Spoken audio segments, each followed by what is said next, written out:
तसेच नगरपालिकेची नव्याने इमारत आता जी चालू आहे, त्याचा जो 37 गुंठ्याची जागा होती नगरपालिकेची, ती कित्येक वर्ष शासनाच्या नावावर सातबारा निघत होता. त्यामुळे नगरपालिकेची प्रशासकीय इमारत बांधता येत नव्हती. शासन त्यासाठी निधी देत नव्हता. ती 37 गुंठे आम्ही नगरपालिकेच्या नावावर करून घेतली आणि त्यानंतर आता नगरपालिकेला त्याचा निधी मिळून नगरपालिकेची प्रशासकीय इमारतीचं कामकाज चालू आहे. अशा अशा प्रकारची बहुसंख्य वडगावातले आम्ही बरेच 3 वर्षाच्या पिरियडमध्ये बरीच कामं केलेली आहेत आणि यातून लोकांचा रोजगार आणि व्यवसाय वाढवण्याचा आम्ही आत्मसात प्रयत्न केलेला आहे.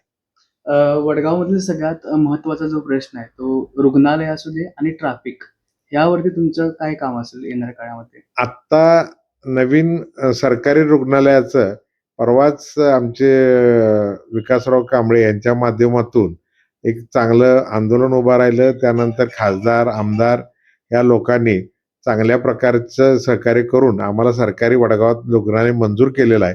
त्यासाठी जागासुद्धा मंजूर झालेली आहे आणि ते लवकरात लवकर इथं आचारसंहिता संपल्यानंतर वडगावात एक कमीत कमी 50 बेडचं हॉस्पिटल चांगल्या अद्ययावत सुविधासहित चालू होईल वडगावमध्ये.